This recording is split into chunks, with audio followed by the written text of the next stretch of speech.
नमस्कार मंडळी, स्वागत आहे आपलं गावची चौमध्ये. तर मंडळी बघू शकता, हे आहेत मोठे भाऊ आणि आज आपल्या घरी आले आहेत पाहुणे. तर ह्या ताई आहेत गुजरातवरून आलेल्या आहेत आपल्या घरी. ताई, घर वगैरे माहित नव्हतं ना? नव्हतं, काहीच माहिती नव्हतं. तुम्ही फक्त सांगितलेलं नांदूरला आहे. अच्छा. ताई आहेत ना, साईबाबांच्या शिर्डीला आलत्या दर्शनासाठी. तर माझा काही कॉन्टॅक्ट नंबर नव्हता, गावचा पत्ता नव्हता, पण मी गेल्या व्हिडिओमध्ये सांगितलं होतं नांदूर खंडाळा माझं गाव आहे आणि श्रीरामपूर संगमनेर रोड असणार माझं नांदूर गाव आहे. तर ताई आज आल्या, भरपूर गप्पा वगैरे अशा झाल्या. शेतामध्ये नेलं तर त्यांना सूर्यफूल वगैरे दाखवलं. आणि मंडळी, तुमच्या स्वयंपाकघरामध्ये लवकरच आम्ही शुद्ध घाण्याचं तेल देणार आहोत, अर्थातच लाकडी घाण्यावरचं तेल देणारच आहोत. त्याच्यामुळं आता काही काळजी करू नका. ताईंला जशी अडचण आली माझ्या घरी येण्यासाठी, तशी तुम्हाला येणार नाही, कारण की माझा गावचा पत्ता, माझा मोबाईलचा नंबर तुम्हाला लवकरच भेटणार आहे. नमस्कार मित्रांनो, आज मॅडम आणि सर त्यांचे चिरंजीव आलेले आहेत. हे आलेले आहेत गुजरातवरून. ताईंचं असं म्हणणं होतं का बाबा एखाद्या वनस्पती मला दाखवा किंवा एखाद्या वनस्पतीची माहिती द्या. लगेच जवळच्या जवळ शेतामध्ये एक वनस्पती होती. ती एक वनस्पतीच आहे ही, पण आता काटेरी बिलाईत आहे. पण आता ही एकच वनस्पती आहे.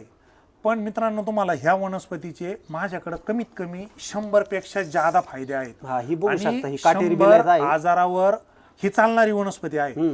तर आता ह्या वनस्पतीचा तुम्हाला मी फायदा सांगतो काय आहे. ही वनस्पती आहे, ही अशी जमिनीमध्ये असते. इथपर्यंत याची माती होती. या मातीच्या खाली आपल्याला आहे ना एक अर्धा इंच किंवा 1 इंच ही वनस्पती कट करून घ्यायची. म्हणजे जमिनीपासून खाली 1 इंचावर कट करायची आहे. इथपर्यंत जमीन होती आणि अशी एवढी 4 बोटं किंवा ईद भरायची मुळी असते, एक 5-6 इंचाची. ही मुळी अशी कट करून घ्यायची आहे. कट केल्याच्या नंतर ह्याचे छोटे छोटे तुकडे करायचे आहेत, किंवा असा तुम्ही चाकूनी कापू शकता, कशाने कापू शकता. त्या कापल्याच्या नंतर ही थोडी स्वच्छ पाण्यात धुवून घ्यायची. माती असती, काही घाबरायचं कारण नाही. माती जरी खाल्ली तुम्ही मरणार नाही, तर तुम्ही घाबरायचं नाही. आता हे झाड सर्वांना असं वाटतं विषारी, घाबरतात लोक ह्या वनस्पतीला. गैरसमज या वनस्पतीचा गैरसमज खूप आहे. पण मी ह्या वनस्पतीमधून स्त्रियांचे कमीत कमी 15 ते 20 आजार बरे करतोय. आणि भाऊ, तसं आहे ना, आपल्या यूट्यूब चॅनलला आहे ना, ह्या वनस्पतीचे मी वारंवार व्हिडिओ टाकतो, कारण की एकच वनस्पती मंडळी अशी आहे, ही शेकडो आजार दूर करणारी वनस्पती आहे आपल्या शरीरामधील. आता मंडळी तुम्हाला सांगतो, तुम्हाला उष्णता असू द्या, मूळव्याध, BP, शुगर, जे रक्तातील इन्शुलिन असतं ना, रक्तामध्ये गाठी होणे, रक्त घट्ट होणे, रक्त पातळ न होणे, फक्त निसर्गातील एकमेव ही वनस्पती आहे काटेरी बिलाईत. ही मुळी अशी कट करून घ्यायची, तुकडे करायचे. या मुळीचे तुकडे करायचे. या बाई कट केलेलं आहे, अशी कट करून घ्यायची. आपल्याला कट केल्याच्या नंतर ही मुळी थोडीशी अशी दगडाने पण ठेचू शकता तुम्ही. 1 ग्लासभर पाणी करायचं आहे आपल्याला. ग्लासभर पाणी करायचं आहे. अर्धा ग्लास होईपर्यंत तिला उकळून घ्यायचं आहे. घेताना जर्मलच्या भांड्यामध्ये ही वनस्पती उकळायची नाही आहे. हिला एकतर लोखंडामध्ये उकळा किंवा आपलं पितळाचं पातेलं असतं त्या पातेल्यामध्ये उकळा. जर्मनच्या पातेल्यामध्ये उकळायचं नाही, त्याचे साईड इफेक्ट जास्त होतात. आता उकळल्याच्या नंतर हे तुम्हाला उठल्याच्या नंतर पाणी प्यायचं आहे. सकाळी वॉशरूमला जायच्या अगोदर, झोपेतून उठलं काही तुम्हाला तोंड धुवायच्या अगोदर, ब्रश करायच्या अगोदर ह्या वनस्पतीचे 1 ग्लास पाणी करायचं आहे, उकळायचं आहे. अर्धा ग्लास झाला काही पिऊन घ्यायचं आहे. तुमच्या फुफ्सामध्ये जर TB झाला असेल, काही लोकांना तंबाखूचे व्यसन आहे, कॅन्सर हा जागेवर होत नाही. तुम्ही समजून घ्या. नुसतं मला कॅन्सर झाला, मला कॅन्सर होईल ही भीती सोडून द्या. शरीरामध्ये पहिला कोणता आजार होता असेल तो TB होतो.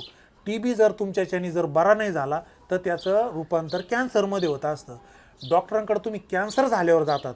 TB झाल्याच्या नंतर जर गेले तर तुम्हाला डॉक्टर बरे पण करू शकतात. डॉक्टर बरे करत नाही असं नाही मला म्हणायचं. डॉक्टर 100% तुम्हाला बरं करणार आहेत, पण तुम्ही लवकर डॉक्टरांकडे गेले तर होणारे बरे. ह्या वनस्पतीला हलक्यात घ्यायचं नाही. संजीवनीचा बाप आहे, तर तुम्ही हे थोडंसं लक्षात ठेवा. आता ह्या औषधाचं असं आहे, ह्या औषधाचा तुम्ही काढा, एक 8 ते 10 दिवस जर पिले ना, आज तुम्ही तुमची शुगर नोट करून ठेवा. आज तुम्हाला 300 शुगर आहे ना, हे औषध घ्या तुम्ही. 8 ते 10 दिवसाच्या नंतर तुमची शुगर 150च्या खाली आलीच पाहिजे. माझा विश्वास आहे आणि माझी गॅरंटी आहे. मंडळी, जर थोडक्यात सांगायचं जर ठरलं तर ही काटेरी बिलाईत अशी एकमेव वस्तू आहे. आपलं फुफ्फुस असू द्या, किडनी असू द्या, स्वादुपिंड असू द्या, मूत्राशयाचे आजार असू द्या, लिव्हर असू द्या, सगळे म्हणजे सगळे टोटल आजार ह्या काटेरी बिलायच्या काड्यापासून दूर होतात. आणि काटेरी बिलाय सगळ्या महाराष्ट्रामध्ये अर्थातच भारतामध्ये प्रचंड उगली जाणारी एकमेव वनस्पती असणार आहे. साईड इफेक्ट नसतो. आपण मरेपर्यंत जरी घेतला ना आपला कोटा साफ होतो. म्हणजे फिल्टर एक शरीराचं हे शरीरामध्ये फिल्टर बनवतं. म्हणजे शरीरात तुमचे सारे जेवढे आजार असतील तेवढे बाहेर काढणार आहे. ज्या लोकांना पायाची, तळपायाची, डोक्याची, हाताची पूर्ण प्रचंड आग होत असेल तर ही पूर्णतः आग घालवण्याचं पण काम ही वनस्पती करत आहे. म्हणजे तुम्हाला वनस्पती एक आहे. दादांकडून एकच फायदा सांगितला जातो कायमच्या वेळेस. काय असतं, व्हिडिओ एवढा मोठा व्हिडिओ बनतो पण तो व्हिडिओ कव्हर नाही होत. पण आज कसं आहे, आज मी साऱ्याचा मौका घेतलेला आहे, तुमचा पण, यांचा पण आणि यांचा पण.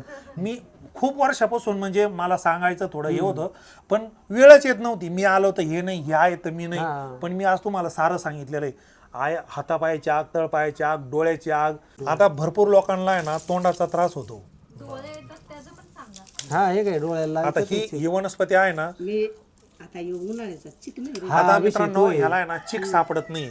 पण ही काडी आहे ना थोडीशी जर काटे काढून घ्यायचे आणि ना साल काढायची. साल काढल्याच्या नंतर आहे ना जिभीला लावायची, चौकून आतमधून फिरवायचं आहे आणि ह्याचा रस गिळून नाही घ्यायचा. लक्षात घ्या. ज्याचं तोंड येत पोटात गेला तरी काय अडचण नाही आहे. ज्याचं आहे ना तोंड येत आहे ना, ज्याला कंटिन्यू अल्सर तयार होतोय ना, फक्त आत हे करायचं, थोडा गुळणा करायचा, थोडा वेळ ठेवायचं तोंडामध्ये आणि थोकून टाकायचं. गिळलं नाही तरी काही अडचण नाही. म्हणजे फायदे किती झाले? 8 ते 9 फायदे झालेले आहे मित्रांनो. आपण भारत देशामध्ये आहोत आणि त्यातली त्यात महाराष्ट्रामध्ये आहोत. महाराष्ट्रामध्ये सुरुवातीला बिल्डिंगा नव्हत्या, काही डॉक्टर वगैरे काहीच नव्हतं, सगळं आयुर्वेदिक होतं.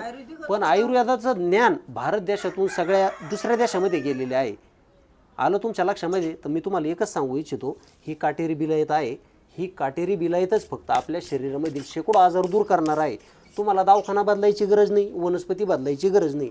फक्त काटेरी बिलायचा काढा घ्या आणि सर्व शरीरातील आजार सर्व दूर करा. बरोबर. एखाद्या व्यक्तीला असं वाटत असेल मला शुगर आहे, मला मोठी ट्रीटमेंट घ्यायची आहे, पण आहे ना एक तुम्हाला सांगतो, 1 महिना 6 महिना करा किंवा 8 दिवस करा, तुम्हाला लगेच फायदा कळेल. आज तुम्ही आहे ना, आज तुमची शुगर लेवल चेक करून ठेवा आणि 8 दिवस ह्याचा काढा घ्या. तुम्ही मला कमेंट करून सांगणार का माझी शुगर एवढी होती आणि एवढी झालेली आहे. म्हणतात म्हणजे आयुर्वेदिक डॉक्टर सांगतात की कुठलाही काढा कराल तो आधी 21 दिवस करा आणि मग थोडे दिवस थांबा. शरीराला ती सवय हा सवय लागते. हा 8-10 दिवस 15 दिवस घ्यायचं नाही. आता तुम्ही 21 दिवस जर घेतला ना, तुम्ही जर 21 दिवस घेतला ना, मी तुम्हाला चॅलेंज देऊन सांगतो, जगातला कोणताच आजार तुम्हाला राहणार नाही. तुम्ही जर 21 दिवस चॅलेंज पूर्ण केलं ना, तुम्हाला कसलाच आजार नाही राहणार. आणि असं काही नाही, ते लगातार घ्यावा. आज घेतलं ना 4 दिवस खाडा घ्या म्हणजे आपल्या शरीरात आहे ना अँटीबॉडीज तयार होते त्याच्या. आता तुमच्या शरीरात कधी हे गेलेलं नाही ना, हे जर घरी गेलो घेतलं ना डायरेक्ट 5-6 दिवस घ्यायचं नाही, तोवर अँटीबॉडीज कव्हर होत्यात. नंतर लगातार घेतलं तरी चालतं. आता आम्हाला याची सवय, मी कच्च्यामुळे सुद्धा खाऊ शकतो. तर चला मंडळी, काका आणि ताई आमच्या घरी दुपारी 1 वाजता आलते. आता सायंकाळचे वाजलेले आहे 6. भरपूर आजारावर चर्चा झाली, बरोबर ना काका?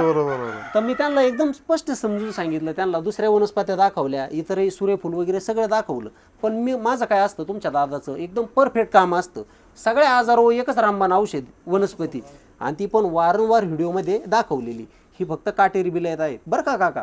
तुम्हाला शुगर असू द्या, मुळव्याध असू द्या, कुठलाही त्रास असू द्या, फक्त ह्या बिलायतच्या झाडावर आहे ना तुमचं प्रेम असू द्या, म्हणजे तुम्हाला कुठलाच आजार होणार नाही. तर ताई, आज तुम्ही घरी आल्या, आईला वडिलांना भेटल्या, आपला बेडलक भाग्यश्री ताईंची गाठ भेट झाली नाही, कसं वाटलं घरी येऊन? खूप छान वाटलं ना? अगदी माझ्या घरात आल्यासारखं वाटलं. अच्छा. खूप दिवसांनी म्हणजे मी बघितलं पण नाही तुम्हाला कधीच, ह्या आधी बघितलं हा, नाही. बरोबर. असं कधी वाटलंच नाही की तुम्हाला भेटले नाही. असं वाटलं की आधी आपली भेट झालेली. बरोबर. काका तुम्हाला कसं काय वाटलं? माझं कसं झालं की माझं लहानपण खेड्यात गेलेलं आहे. अच्छा. घरामध्ये गुरं, शेतात जाणं, काम करणं वगैरे, ह्यांना मी सगळ्या गोष्टी सांगायचो. बरोबर. आज आनंद गोष्ट आहे की ह्याला सगळ्या गोष्टी प्रत्यक्ष बघायला मिळाल्या. बरोबर. की शेत कसं असतं, गाई गुरांशी कसं बिहेव करायचं, कसं ते हे करायचं. हा, एकत्र कुटुंब कसं असतं, 10-12 माणसं, 15 माणसं कुटुंब, आणि तुमचं जे एकजूट जे आहे, बरोबर, आणि आई बाबांचं जे काही तुमच्यावरती जे संस्कार जे आहेत ते खूप चांगले आहेत की, आणि त्यातनं तुम्ही समाजसेवा करताय ही खूप वाखाणण्यासारखी गोष्ट आहे. नाही, बरोबर आहे. आता तुमचा 3रा नंबर आहे. याच्या अगोदर सुद्धा सकाळपासून 2-3 व्यक्ती आलते, त्यांना सुद्धा मी हेच सांगितलं. हे नाईट होता, त्यांना अपचनची समस्या होती. म्हणलं गावरान गाईचं तूप खा रोज रात्री एक झोपतानी, तुम्हाला कुठेही जायची गरज नाही. आणि तुमच्या दादाकडे एकच औषध असतं, 1 घाव 2 तुकडे असतात. त्यांच्या शरीरातले कितीही जरी आजार असले ना फक्त त्यांना ही आपली संजीवनी दिलेली आहे, त्याच्यामुळे त्यांनी काळजी काही करायची नाही आता. तर चला आपण सुद्धा त्यांच्या गुजरात राज्यामध्ये जाणार आहोत लवकरच. आणि दादा तुम्ही सुद्धा या पाऊस पडलो इकडं, निश्चित भाग्यश्री तर आली का? त्यांना तर भाग्यश्रीला भेटायचं होतं, चला बॅडलक भेट नाही झाली. तर चला मंडळी, तुमचंही असंच प्रेम असू द्या. तुम्ही एक दिवस आमच्या घरी या, गावी या, लवकरच आम्ही आमचा कॉन्टॅक्ट नंबर देणारच आहोत. तर चला मंडळी, अशाच नवीन सर्वांना राम राम. तर चला मंडळी, अशाच एका नवीन व्हिडिओमध्ये भेटूया. तोपर्यंत मंडळी धन्यवाद. नमस्कार.